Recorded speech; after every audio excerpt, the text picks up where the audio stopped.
Welcome to 2819. I'm Sandra Dimes. And I'm Brian Rohrenbacher. And you might notice that things look a little different on today's show. And we are practicing social distancing. So that's why. We have our virtual backgrounds turned on, trying to make it look as normal as we can for you. And we still have a great show. Yeah, we can't be hanging out with each other, but you know what? We're doing the best we can. All right, but let's get into that rundown. We have a lot of familiar faces for today's show. We got Stuart McAlister from RZIM. We got Pat McGuire, who was an RTB visiting scholar. And we have philosopher and theologian Ken Samples. And they're going to be discussing pretty relevant topics right now. So, sacrificial love in a self-centered society. Is there geological evidence for a recent global flood? And very significant for these times, why would God allow COVID-19? First up, we have Culture Talk. Sandra will talk with biochemist Fazale Rana as they discuss science and faith amid a pandemic. Let's check that out. Now it's time for Culture Talk, where we discuss culturally relevant topics that you can use to start conversations about your faith. I'm joined today with Dr. Fazale Rana, and we are going to be talking about science and faith in a pandemic. Thank you for joining us, Fuzz. Sandra, thanks. Well, this is our social distancing episode, or one of them, hopefully not of many. But we want to talk about kind of this strange time that we're in and kind of how we look at science and faith in the midst of all of this. Something that has come up recently, we saw an article in the New York Times from Catherine Stewart. She wrote an op-ed pretty much just arguing that the Trump administration and their delayed response was really due to the influence of evangelical Christians, many of whom are anti-science. So whether her assertion, now this was her assertion, but whether her assertion is valid or not, I think that is the perception that is what Christians, evangelical Christians, believe. They're anti-science, and that Christianity, from a non-Christian perspective, that Christianity gets in the way. It doesn't really do much. You even talked about this topic in a Facebook Live, and you're addressing that challenge of science, that science solves problems. And so then, therefore, what good is Christianity, especially in a time like this? So I want to ask you, how would you respond to such a challenge? Yeah, and this, by the way, is a pretty common challenge, whether we are in the midst of a pandemic or not. And the idea here is that, again, Christianity at best is on the sidelines watching science really accomplish things. And at worst, it's getting in the way, as you're pointing out. But to me, I think this is somewhat of a category error because, in a sense, science and the technology that comes from science is really supposed to study the world around us, and from that understanding, lead to technology that does improve the quality of people's lives. Whereas Christianity is not about solving problems so much, it's a religion that describes our relationship to God and our place in the cosmos as human beings. But I would actually say that Christianity has a lot to contribute in a time of a crisis like a pandemic, because out of Christianity flows a worldview, and out of that worldview flows a system of ethics that tells us, once we have an understanding of, let's say, the virus's biology, what do we do with that understanding? How do we develop medical responses to it? How do we develop public health responses? These are technologies, and they're not ethically neutral. And so the Christian worldview gives us an ethical framework that says humans have infinite worth and value, and out of that then shapes a response to the pandemic. So Christianity does have a lot to offer, but we shouldn't expect Christianity to solve technical problems. That's not what it's about. Right. So you're talking about the category error and how science, and even what we're seeing with the pandemic and these technologies that are being created, that the purpose of those is to help people, but there isn't an ethic behind it, that it is just neutral. So then we have to get an ethic from somewhere. And when we think about the Christian perspective and getting our ethics from that, and from the idea that all humans have value, then that's really what we would say Christianity does bring to the table, that it isn't on the sidelines for that purpose. Yeah, and even though many people in the world are non-Christians, you can still see the Christian worldview and the value ascribed to human life that flows out of the Christian worldview really shaping the Western world and even other parts of the world in terms of, again, how we are responding to this pandemic. And not to be mean-spirited, but if you take a strictly naturalistic, atheistic, materialistic worldview where humans are the product of evolution and are no different than any other animal, then you could argue that maybe in that framework, the best response isn't to try to intervene to save lives. It's just to let the pandemic run its course in kind of a survival of the fittest mentality. But we are not responding that way because of the value we ascribe to human life. And this is what Christianity is bringing to the table in this time of crisis. Right. And I think you're so right, because we see these, the order to stay at home and to think about your neighbors. And that is a very Christian worldview and perspective of loving our neighbors and loving our neighbors by really staying away for now. So we talked about science and we talked about faith, and it made me think too of something that I saw pretty much at the beginning of this pandemic, as it was hitting the US. And that was a tweet from director James Gunn. So he's the director of films like Guardians of the Galaxy.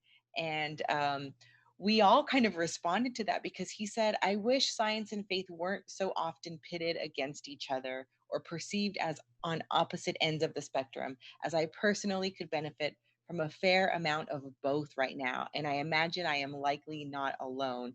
And that just struck me that here we're in this time where for some of us, we're really looking for that, looking for this balance of science that helps us solve the problem and heal our bodies from this virus, but then also the faith of just getting through this really tough time.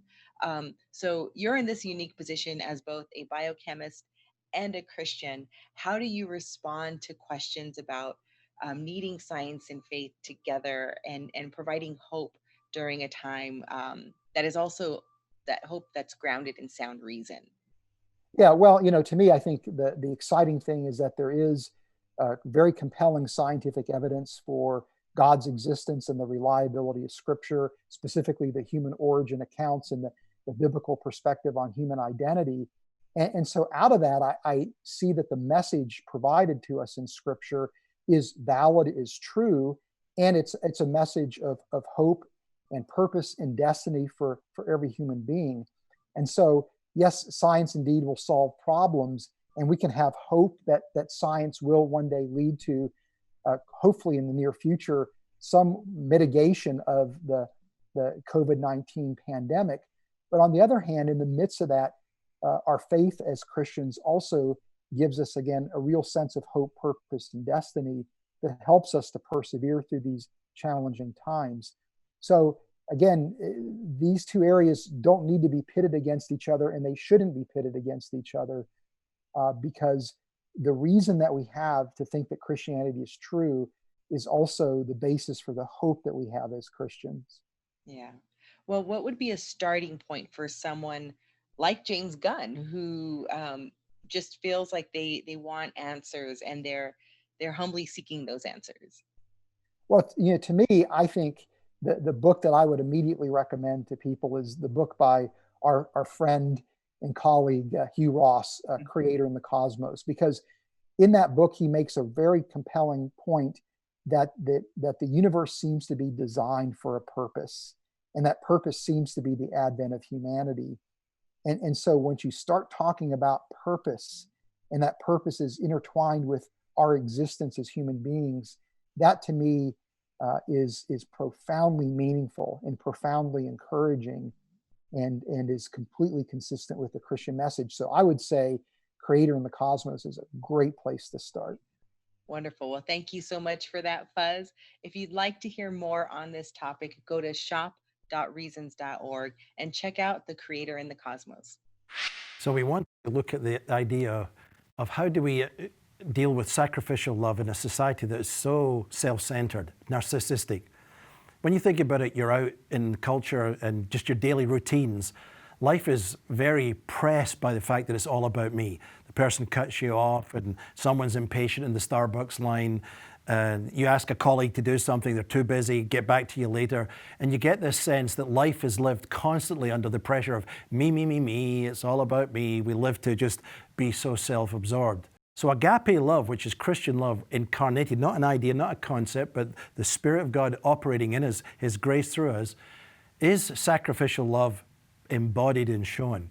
One of the greatest illustrations I can think of on that subject was during the Second World War in the death camp, one of the most horrible places on planet Earth, where a priest stepped forward as a man was about to be executed and was desperate because he was a family man and gave his life. He asked for to be substituted. He was a healthy man with hope and was willing to lay down his life and die for another. A picture of the gospel, a picture of what we can do in everyday life. That's what it means in daily life, to take those moments and lay down your life. Maybe not be the first in life, not the one that pushes, not the impatient person, but choose to serve, to give, to love, and to bless. That's what it means to be free, Christ-like in our culture at this time. Now it's time for RTV 101, where we discuss practical questions to equip you to share your faith more effectively. And here to help me talk about a scientific perspective on Noah's flood is petroleum engineer Pat McGuire. Welcome, Pat. Thank you. I'm glad to have you here. And now I'm glad you're here to help us kind of look at a question of, what does the scientific evidence show? Was the Earth flooded, the entire planet covered with water just a few thousand years ago? So when we look at the evidence, the scientific evidence, does it show that the Earth was flooded with water about 5,000 or 6,000 years ago? Well, the simple answer to that question is no, it does not. So the geologic record, it's very complicated, and it has many depositional environments. For example, one of my favorite environments is the Lisbon limestone on the north coast of Alaska. And that was actually the target for the exploration wells that discovered the Prudhoe Bay field and got me to Alaska. So you've got an interval of 1,500 feet thick of critters that lived in shallow water, and we have all their fossils, so we know exactly what these critters were. And so century after century, over an extremely long period of time, you've got 1,500 feet of limestone bodies. Essentially, it's a body count of little critters that lived in shallow water. One of my other favorite depositional systems is in Zion National Park in Utah. And we have thousands of feet. It's a gorgeous place if you've ever been there, but the dominant formation that forms these vertical cliffs is the Navajo sandstone. And the Navajo sandstone, it's like the Sahara Desert. You're looking at fossilized dunes individually that were hundreds of feet tall and formed a package of deep desert deposits that are several thousand feet thick.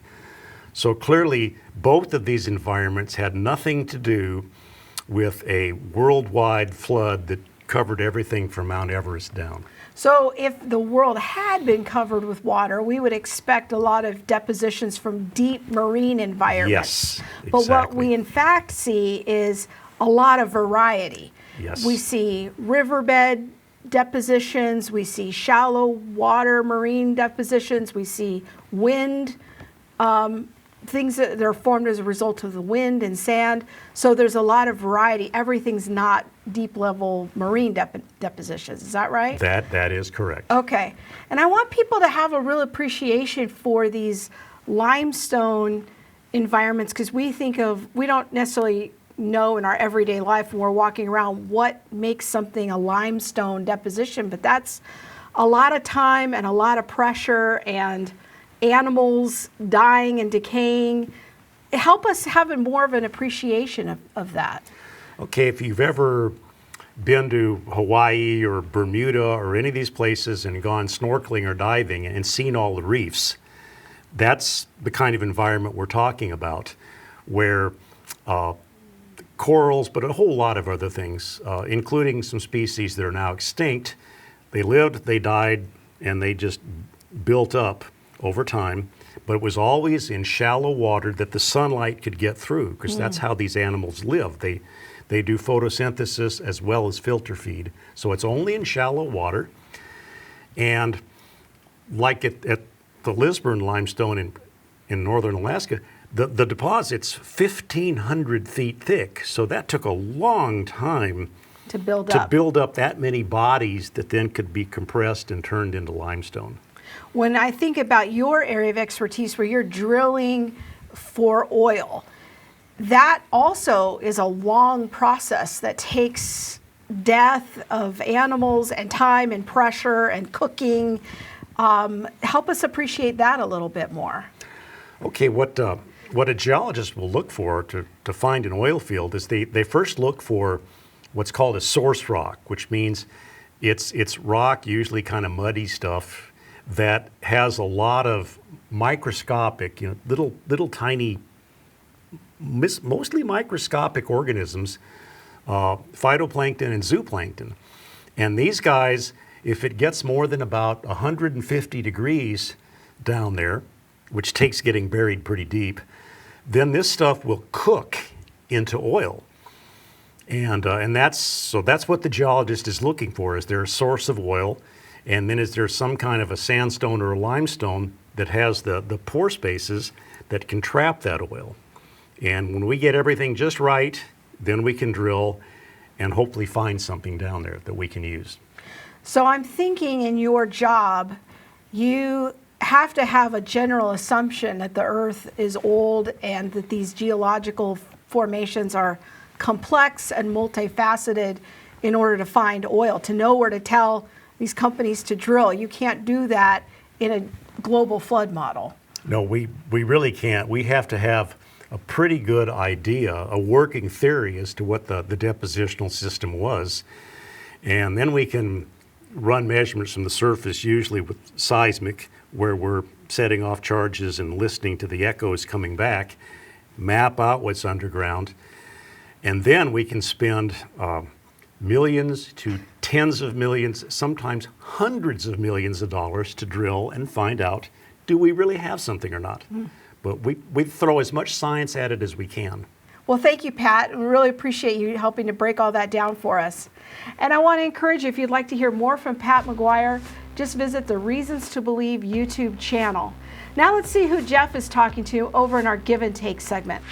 Hello, Jeff Zwaring back with Give and Take, the segment of our show where we explore important scientific ideas and how they interact with the truth of Christianity. And today I'm joined by Ken Samples, and we're going to talk about COVID-19 and why would God allow something like this? Ken, it's good to have you on the show today. Good to be with you, Jeff. Thanks. So, I mean, anytime we have something where, like COVID-19, there's this virus out there, people are dying from it, there's a lot of economic hardship going along with this. Kind of the question is, how as Christians do we interact with COVID-19? And I know you've kind of split this up in terms of different kinds of evils that are out there. Can you kind of flesh out what are the different ways Christians look at evil?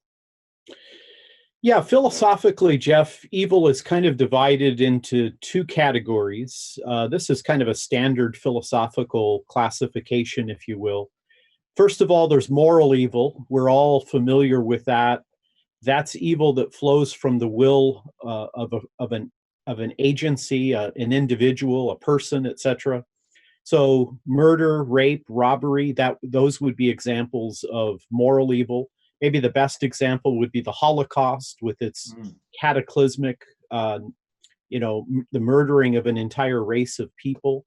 On the other hand, we also, in philosophy, classify evil as natural evil.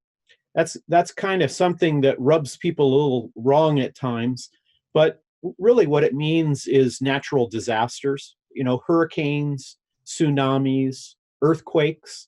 That's where people are hurt or there is great damage caused by natural forces. And we put various things within those two particular categories. So it seems like in these two classes, kind of the big distinction is there an agency behind it? Because with natural evil, you just kind of have things that are happening that cause harm to people. but it's really just, in some sense, operating by the laws of physics, whereas moral evil has a mind behind it or an intentionality about causing damage. Is that an adequate distinction? I think that is fair. Now, of course, people would say when it comes to natural evil, if God is the creator of the world, and if nature is created to operate in a particular way, why would God necessarily build a world that could potentially be dangerous? But I think your distinction is right. The most important element is in moral evil, there is a will being imposed. With natural evil, I mean, hurricanes and earthquakes and tsunamis are not people. They relate to the nature of physics and the way the natural world kind of unfolds, if you will. So, how would you put COVID-19 in this? Is this a natural evil? Is this a moral evil? Kind of flesh out how you look at COVID-19 in terms of God, if you will. Yeah, very good. I look at viruses, talking with people like A.J. Roberts and others who specialize in the field. Only a small percentage, a fraction of viruses are actually dangerous. Viruses are necessary both for plant life, for human life. So most viruses are harmless, but there are some that are obviously, we've seen it. The SARS viruses, they're dangerous and they kill people and they cause economic harm because people can't go out and work. However, I think what is critical in all of that, and this is a point that Reasons to Believe makes about natural evil or natural disasters, is just like with plate tectonics, there's a trade-off. I mean, plate tectonics in some ways makes the earth hospitable, but there's a trade-off. It also allows for earthquakes, and it seems that all natural disasters have that built-in trade-off. They have very positive qualities, but there are also potential dangers.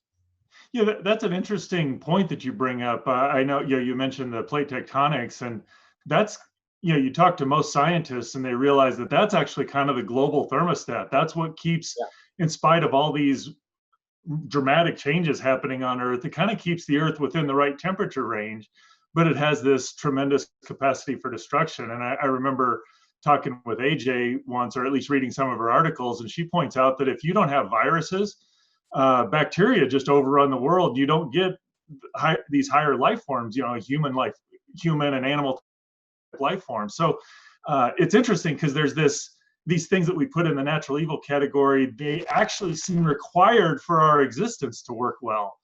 So why would God do these sorts of things?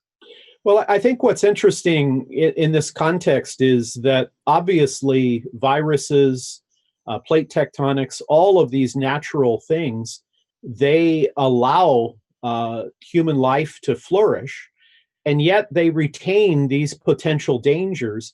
But in retaining those dangers, it also means that human beings have to develop judgment and character. I mean, maybe we shouldn't build all our homes right on the coast where there's an ocean. Maybe we should recognize that viruses have to be handled. And this, of course, then opens the question, does moral evil impact natural evil? And I certainly think it does. I mean, you can be irresponsible in the handling of a virus. Maybe, these meat markets, that is a potential danger. Or you could have people, who would be negligent in a lab where they could potentially hurt people. So it seems, Jeff, that natural evil is never alone. It's always exacerbated by moral evil. Yeah, you got two interesting points there, and I think you're right. It seems like a lot of the damage that comes from the natural evil is often related to our choices of how we've chosen to prepare or not prepare for them. But your comment specifically about how in the face of natural evil, we actually have this capacity to develop judgment, it almost seems like God is using that to develop our character, that lacking consequences to our choices or the living in a more dangerous environment, we're not going to develop in the way he would desire for us. Is that a proper way to look at it? I think that's a powerful point. I mean, if life were just Disneyland all the time, where it's just fun, it's just amusement, there's no potential dangers that could happen. I think clearly God is more interested in the growth of our character than he is in, how happy or amused we are. And therefore, living in a world that has trade-offs means that we have to develop character. We have to grow in our understanding.